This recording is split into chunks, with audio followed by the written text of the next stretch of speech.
maskaxdii dunidu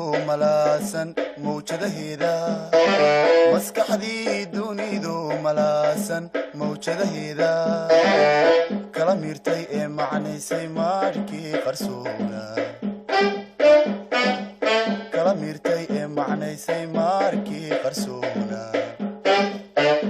Bismillah ar-Rahman ar-Rahim. Sallallahu ala Sayyidina Muhammad. Teachers, today we are going to be discussing how we are going to achieve the teaching and learning of grade 11 unit 13, whose title is body language. Now, as the name suggests, body language, beside the spoken language, beside the normal gestures, your body can speak and communicate information. You can derive information or understand something without talking to someone or listening that person say anything, just from their look or from your look, body language. And this is listening and speaking segment. So we want to enhance and develop our student listening and speaking ability using body language. How body language enhances effective listening and speaking. And the objectives are here, very clear. 1, discuss polite ways of communicating without words. Polite ways, communication, whether spoken or written. How you say words speak volume. They carry an impression. Now, how can you communicate without using words politely? Number 1, that's objective number 1. Objective number 2, identify non-verbal cues.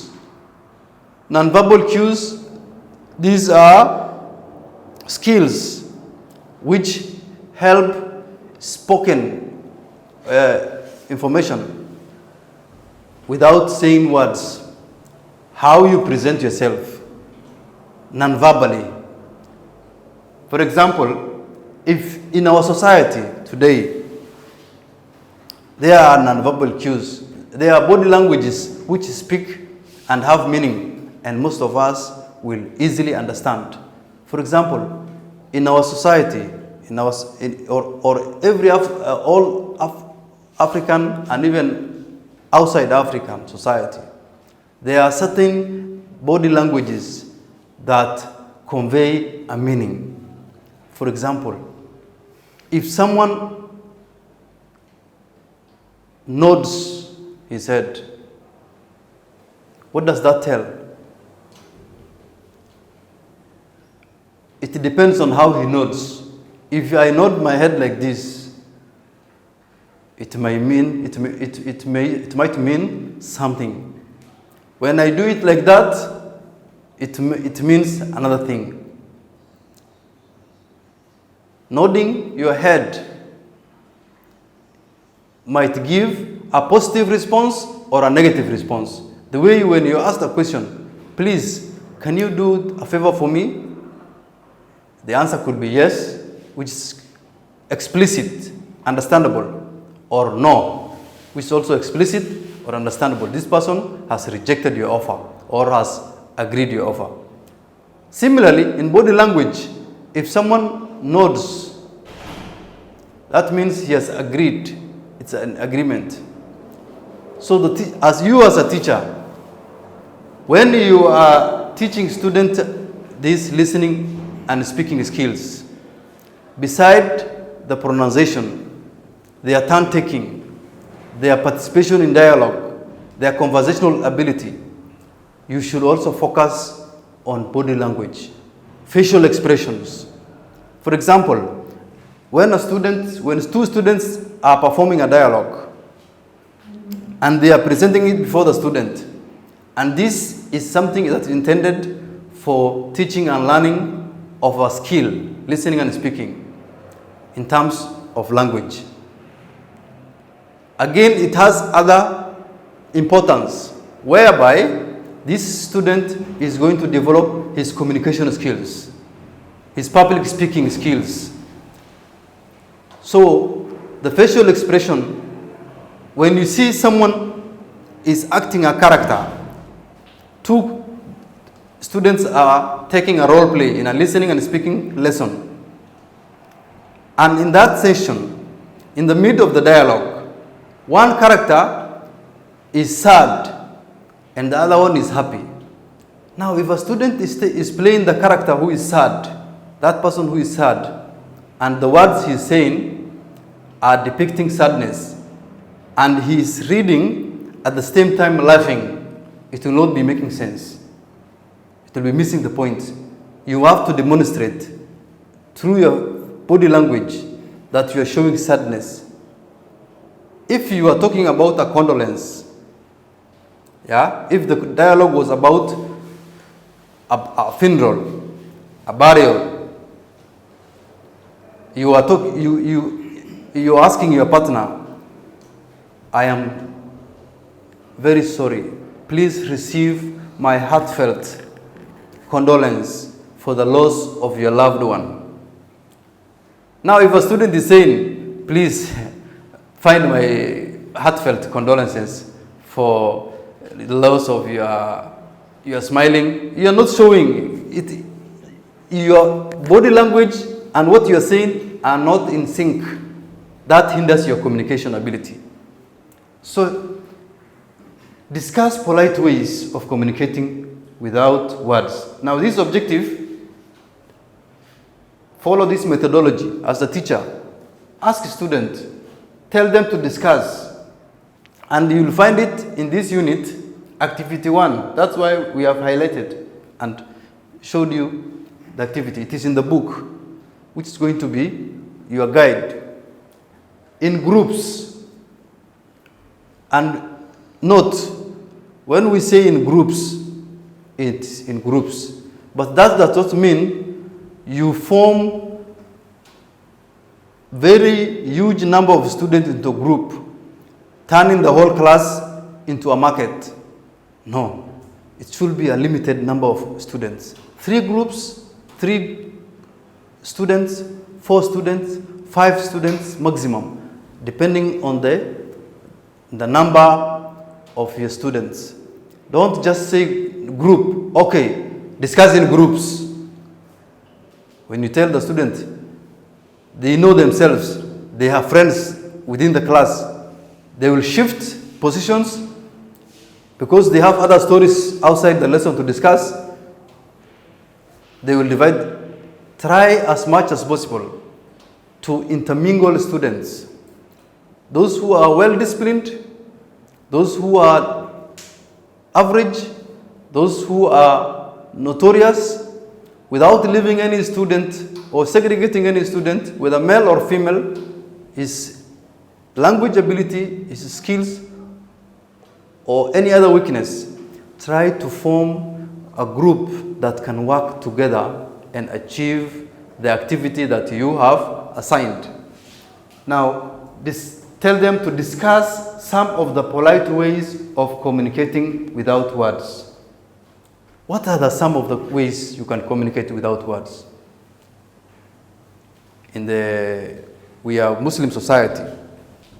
There are some body language which shows courtesy, respect. There are those that are used by other societies who are not predominantly Muslim society. They bow for someone. The women do what we call curtsing. They curtsy. But for us, there are those ways which do not conflict or contradict our beliefs, our norms, our traditions, and our Islamic teachings, and are used. Like, for example, if you are talking to someone, to be polite without using words. You don't know this person. You don't know whether this person is angered, whether this person is annoyed. Instead of starting with words, you can smile. If you just smile, that's a body language. You have politely communicated to that person without words. You can use your eyes, your eye contact. You look at the person and smile. It's a polite way of communicating without words. So let the student discuss. They will give you. Yeah? For example, if a student has performed, has done something good in the class, maybe in the session, and then you give him this symbol, what does it mean? Isn't it polite? You are telling the person, well done, you have done good. Yeah? There are some others other gestures or body languages which are offensive. If you are speaking the way I'm doing right now before you, you're in the class, you are teaching students. If you are not enhancing your speech with your body language, yeah, using your hands, using your eyes, look at the students. When you are telling them discuss, don't stand just like this near the whiteboard and then say discuss activity 1 on page that. Student might not take you serious. What do you want? Use your eye contact. Look at each and every student. Even when they are doing the activities, make sure you are in contact, eye contact with each and every student, such that they take your work serious. Now, body language is a very effective way, as I've already said, is a very effective way of communicating without words. For example, in our country, Somalia, in our country today, someone nods. When someone nods, it means consent.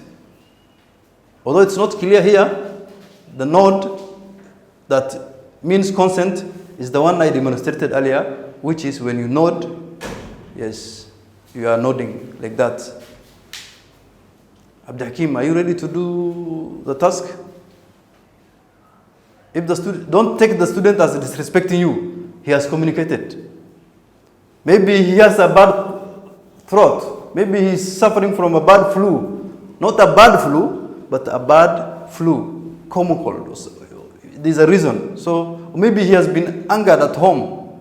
Behavioral management is a very essential element of classroom management and teaching methodologies and how they are fully implemented. Now, when a person nods in our country, we have said it means consent. Consent simply means agreement, that I have consented, I have agreed. It means that the person is in agreement with what is being told. Yeah, he's in consent with what is in agreement with what is being told.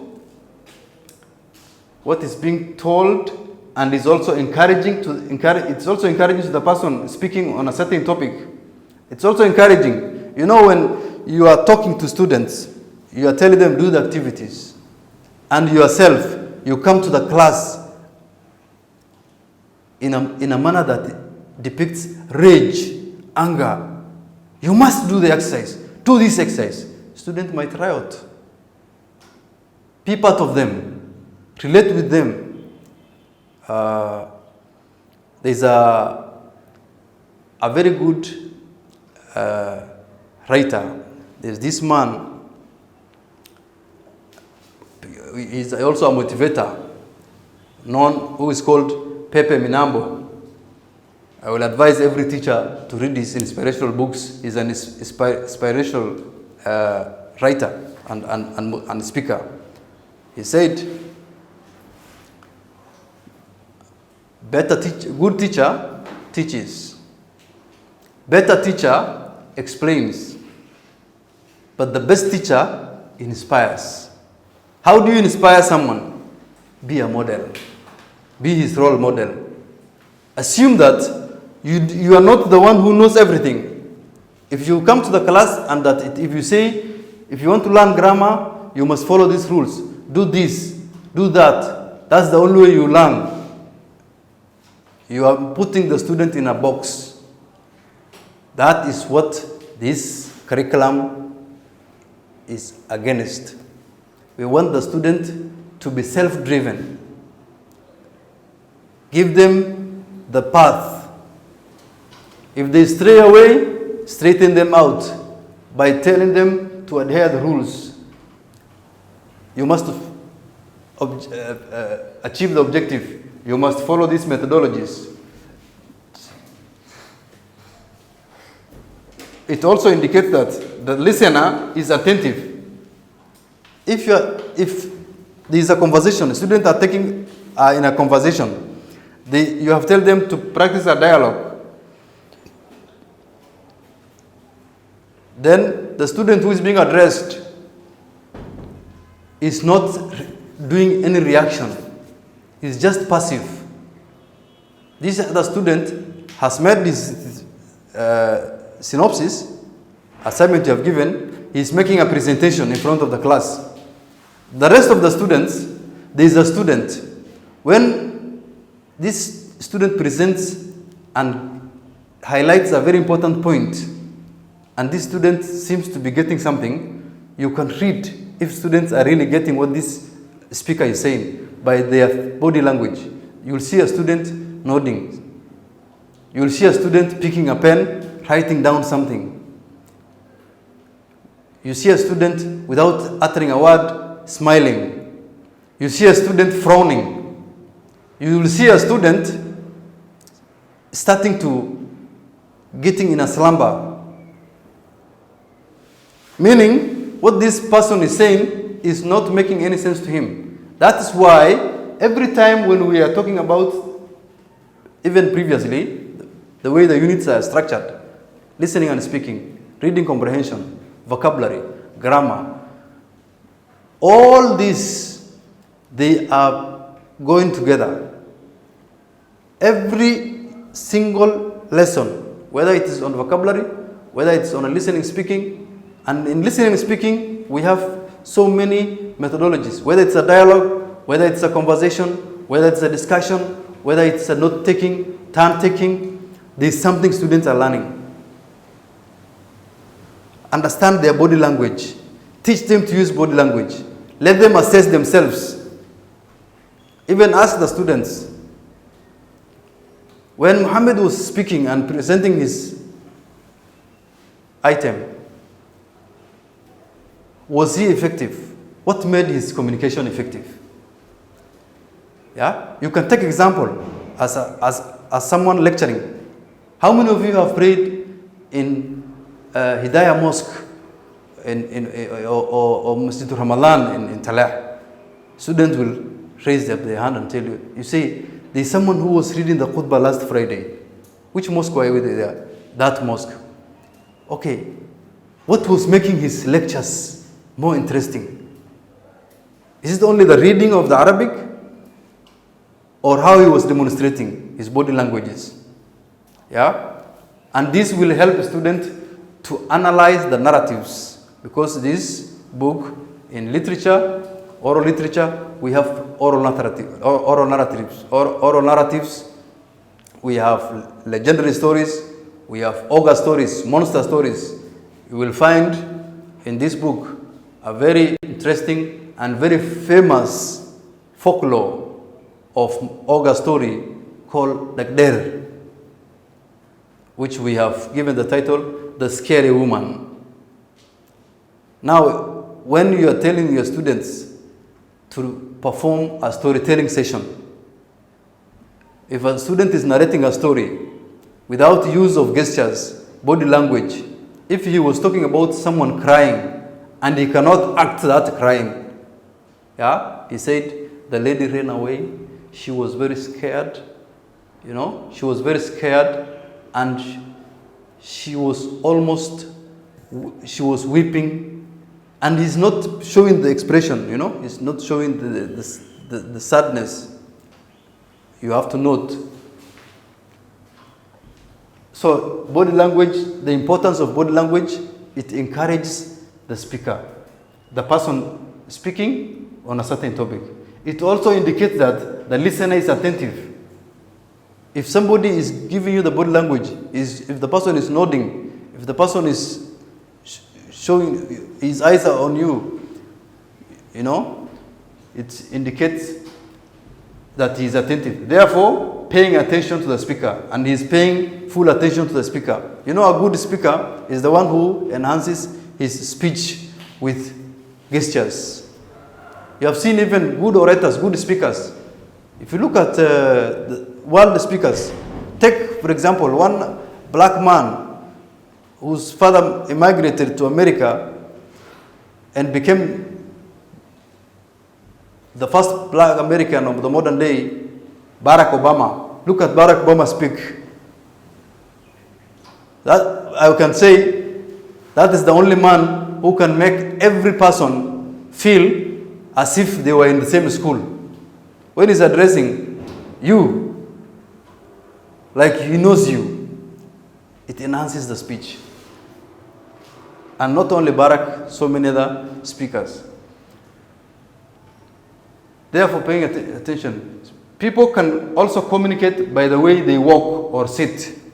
In the class, when you're teaching students, you are not only teaching English, you are not only teaching the grammar, you don't want them only to speak English, how to write English, you are also teaching them good manners, moral values. Yeah? The way they sit, you have told them, sit in groups and discuss. And then you find the students sitting with their knees touched, their hands touched. Are they going to concentrate? They will not. There should be a breathing space. They should have personal space. There's a way they should sit. Yeah, the way they sit. If you see, before even you see the student talk, sometimes students have problems. You will see a student will not participate in any discussion, any dialogue, even if when he's asked or she's asked, they are not ready. Before you reprimand and start booing at them, and understand their behavior, behavioral management. A teacher is not only a teacher, he's also a counselor, a guidance and counseling person. What is wrong with this boy or girl? Why I see? Maybe there is something. Give that boy a pen and a book. Sit with him. Tell him, write something about yourself. Maybe what he cannot tell you by mouth, he can tell you by writing. He will tell you, you know, I live with my aunt. My father died. When I'm at home, instead of doing my homework, I do household chores. I sweep. Now you understand why this boy has a problem in class. So, body language. Even when you come to class, before you start teaching, understand the body language. And teach them body language. Students themselves, they are those who are good leaders, those who are models, those who have ambitions. They will going to help their fellow students. So in essence, body language, communication without words is very important. The way they walk, the way they sit. For example, if a student walks to class, you are in the class teaching, student has come into the class. Very courteously, he knocks the door. Excuse me, teacher, may I come in? Yes, please. Then the student comes, dragging his feet on the ground. Yeah, the way he walks. What will that tell you? That this student lacks courtesy. Will you punish him right away? No. You told him, were you there when we studied this? There are students who have performed well.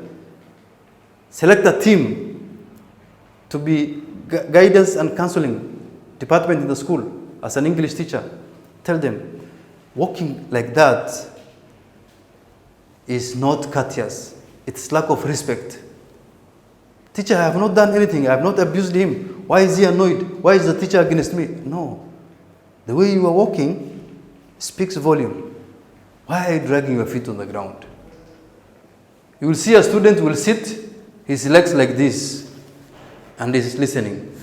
That student is not going to concentrate on what you are saying.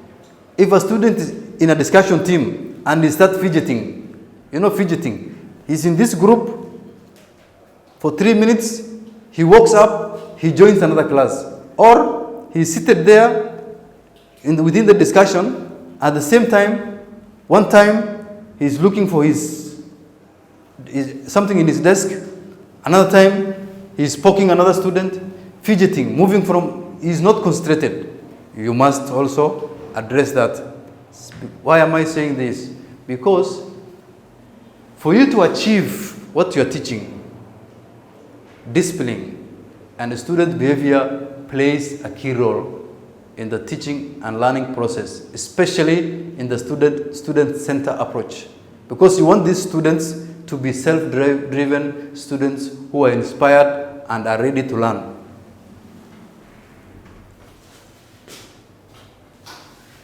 Now ask them these questions. In pairs, let them discuss the following questions.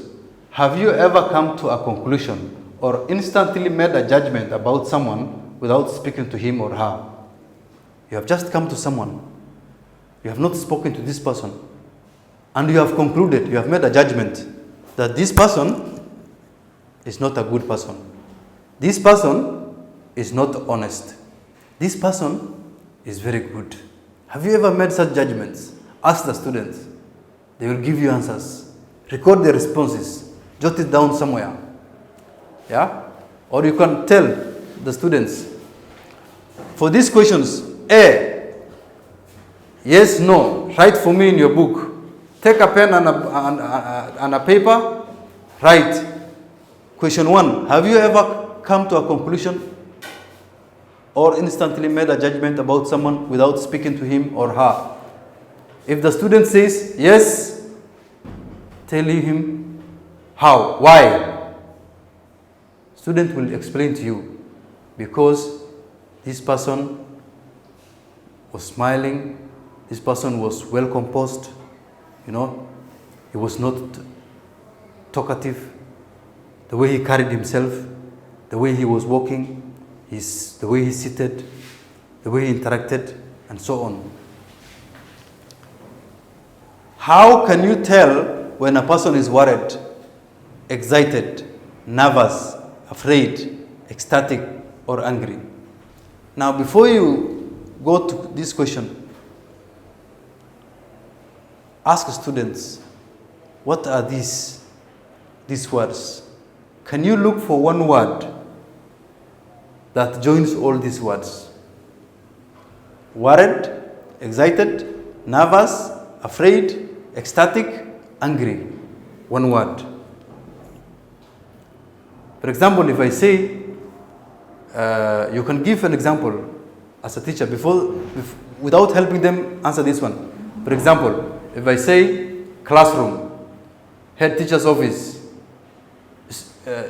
teacher's staff room, school library, desks, students, these are words. Which word can stand for all this? Student will tell you, school. Now, these words, which word is going to stand for this? They will give you different responses. After they have given you the responses, one might tell you it stands for habit, it stands for behavior, it stands for communication, it stands for reaction. Finally, a student might get it correct. All these stand for emotions. When you're emotion, you're either excited, you are angry, you're ecstatic, you're nervous, you're happy, and so on. Emotion. Now, from there you can tell them, Now, all these words are emotions. What are the difference between these words? When somebody is worried, is he excited? Is he nervous? Is he afraid? kala miirtay ee macnaysay maarkii qarsoona